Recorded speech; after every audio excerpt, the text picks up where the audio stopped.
بادشاہ کے پاس ہی گئے، دربار میں پیش ہوئے اور ان سے کہا کہ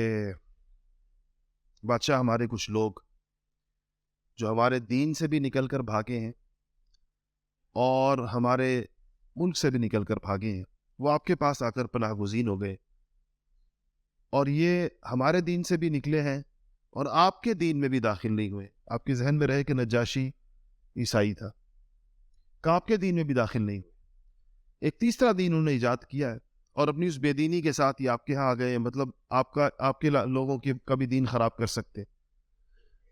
تو ہمیں ان کے بھائیوں نے اور ان کے باپوں نے اور ان کے گھر والوں نے، چچاؤں نے، ماموں نے ہمیں بھیجا ہے کہ جا کر اپنے لڑکے واپس لے کر آؤ، تو ہم اس کے لیے آپ کی خدمت میں حاضر ہوئے۔ تو بادشاہ نے کہا کہ میں کوئی فیصلہ نہیں کر سکتا جب تک میں ان کی بات نہ سنوں، جو لوگ آئے۔ نجاشی نے تو کہا کہ یہ کیسے ہو سکتا ہے کہ کوئی لوگ اپنا ملک چھوڑ کر میرے ملک میں آ جائے اور میری پناہ لے لیں اور میرے عدل پر اعتماد کر کے کہیں پر رہنا شروع کر دیں، اور میں ان کی بات سنے بغیر ان کو باندھ کر تمہارے حوالے کر دوں۔ تو اس نے پیغام بھیجا اور صحابہ فرماتے ہیں کہ جب ہمیں پتہ چلا کہ آئے ہیں عامر بن العاص اور عبداللہ ابن ربیعہ، تو ان کی سفارتکاری کی مہارتوں سے ہم لوگ باخبر تھے، اور ہمارے ذہن میں یہی آیا کہ یہ شاید بادشاہ کو منانے میں کامیاب ہو جائیں گے۔ لیکن ہم نے آپس میں ایک مشورہ کیا، یہ بڑی اہم بات ہے۔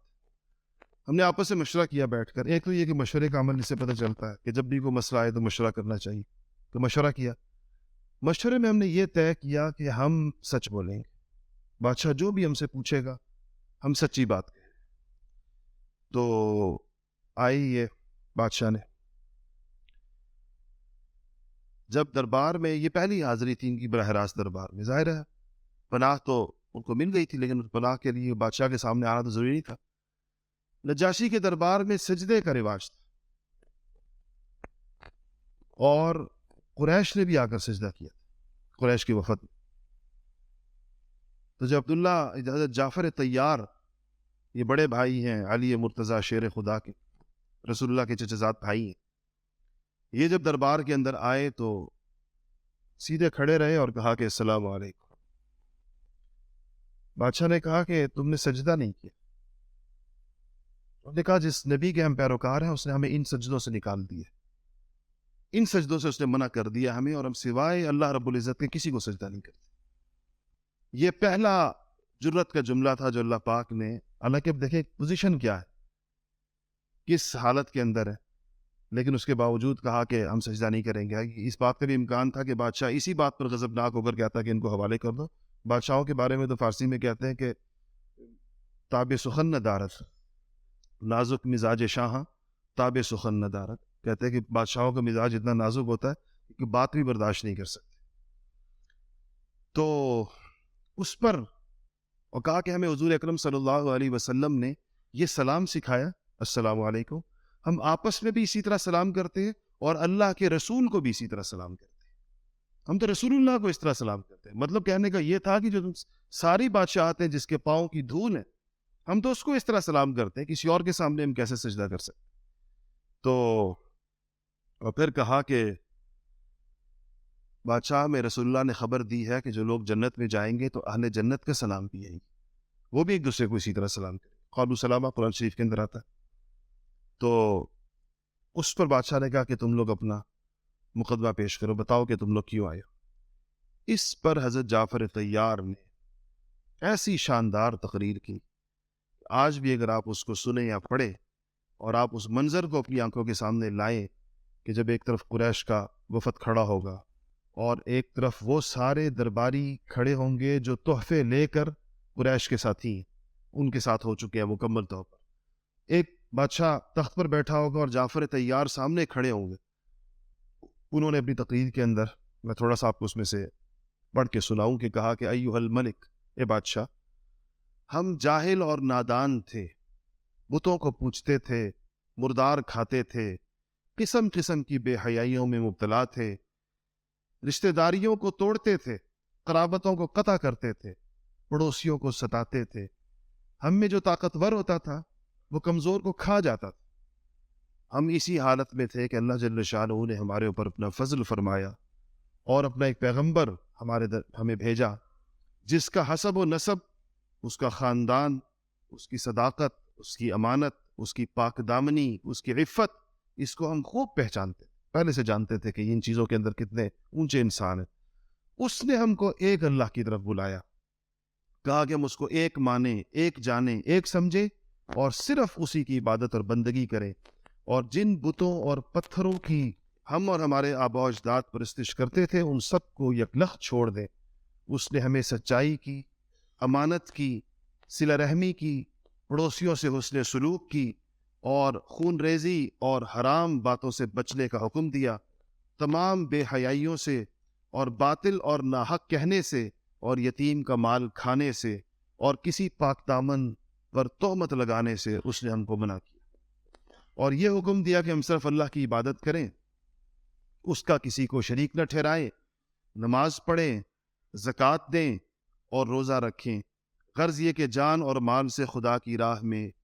دریغ نہ کریں۔ تو اس کے بعد باقی بھی چیزیں پھر انہوں نے کہا کہ آگے تعلیمات کی بات کہا کہ جب ہم اس بات پر آ گئے، پیغمبر کی بات ہم نے مان لی، تو صرف اس بات پر، یعنی ہمارے ان برائیوں کو چھوڑ دینے پر اور اچھائیوں کو اپنانے پر اور بہت سارے بتوں کو چھوڑ دینے پر اور ایک اللہ کو مان لینے پر ہماری یہ قوم ہمارے در پہ آزار ہو گئی، یہ ہمارے پیچھے لگ گئی۔ قسم قسم سے انہوں نے ہمیں ستایا، انہوں نے ہمیں تکلیف پہنچائی، اور ان سے تنگ آ کر، ان کے ان تکلیفوں سے اور ان کے اس ظلم سے اور ان کے اس تشدد سے تنگ آ کر آپ کے ملک کے اندر آپ کے عدل کا چرچا سن کر ہم یہاں پر آئے ہیں، اور اب یہ ہمارے پیچھے یہاں بھی آ گئے۔ تو کہا کہ ہم نے آپ کی ہمسائیگی کو ترجیح دی، کہ ہم آپ کے سائے کے اندر جا کر رہیں۔ نجاشی پر اثر تو یقیناً ہوا اس بات کا، تو اس نے کہا کہ کیا جو کلام تمہارے نبی پر آیا ہے اس کا کوئی حصہ تم سنا سکتے ہو؟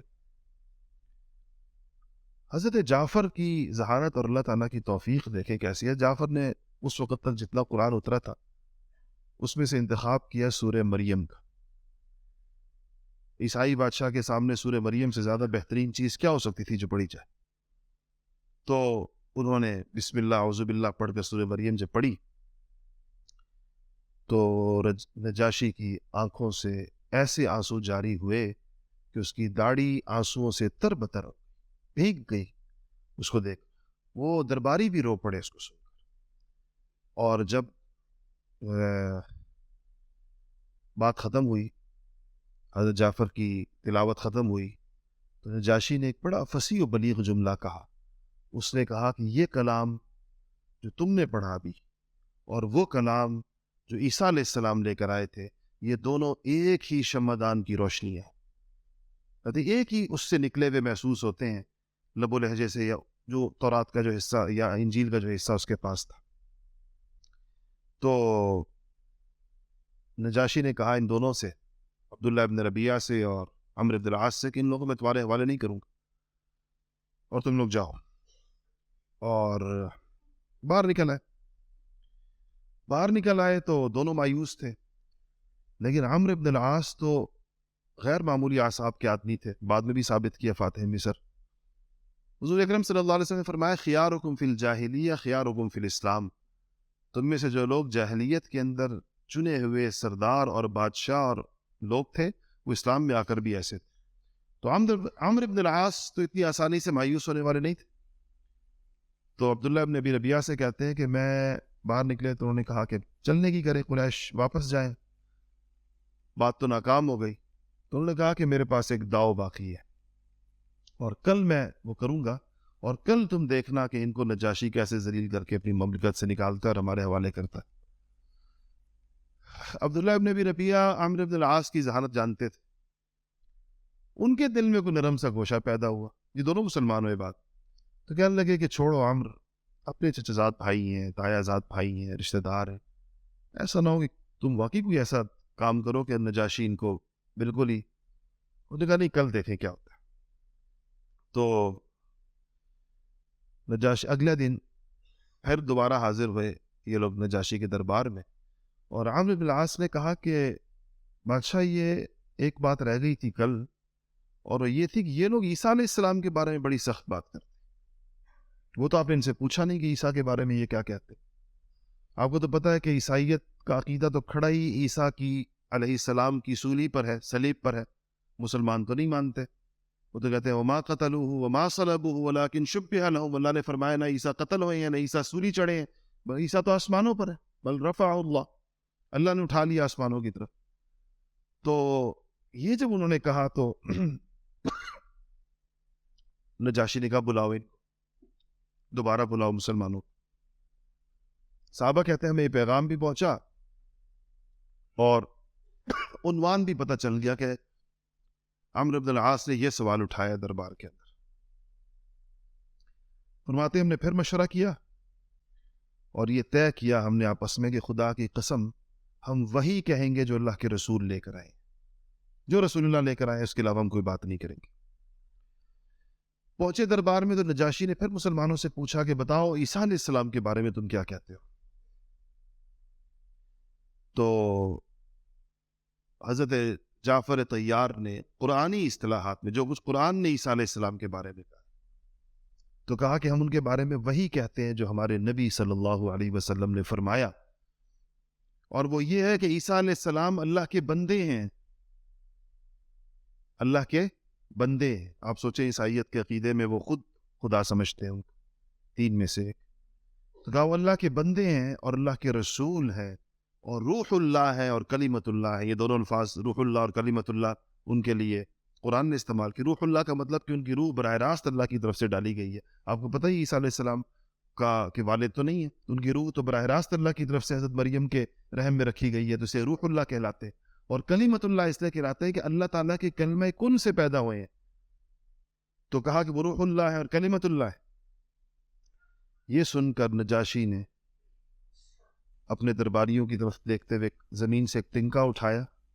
اور اپنے درباریوں سے کہا کہ چاہے تم کتنا ہی اس پہ اعتراض کرو۔ ایک طرف یہ درباری بیٹھے تھے، ایک طرف انجیل کے علماء بیٹھے ہوئے تھے۔ اس کے دربار کا عام طور پر طریقہ یہ ہوتا تھا کہ ایک طرف وزراء بیٹھتے تھے اور ایک طرف علماء بیٹھتے تھے عیسائیت کے۔ تو اس نے اٹھایا تنکا اور اس نے کہا کہ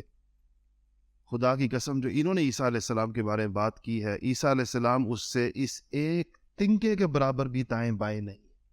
عین وہی ہے جو ان لوگوں نے کہا۔ تو اس پر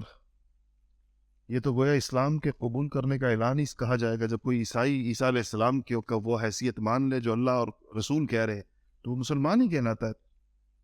تو ان راہبوں نے جو دائیں طرف بیٹھے ہوئے تھے انہوں نے کچھ گلا کھنکھارا اور نجاشی کو یہ کہنے کی کوشش کی کہ آپ کیا کہہ رہے ہیں، اس کا اندازہ ہے آپ کو؟ تو اس نے پھر کہا کہ چاہے تم لوگ جتنی ناک پاؤں چڑھاؤ، بات یہی کہ عیسیٰ علیہ السلام یہی ہیں جو ان کے بارے میں کہا گیا ہے۔ تو پھر اس کے بعد اس نے کہا کہ یہ جتنے تحفے یہ لوگ لے کر آئے تھے قریش والے، یہ سارے تحفے ان کو واپس کر دو، اور میں ان کو جو ہے کسی صورت کے اندر اور کسی قیمت کے اوپر واپس نہیں کروں گا۔ تو یہ چیز یہاں سے واپسی ہوئی۔ دو باتیں اس میں اور ہیں۔ ایک یہ کہ نجاشی نے کہا کہ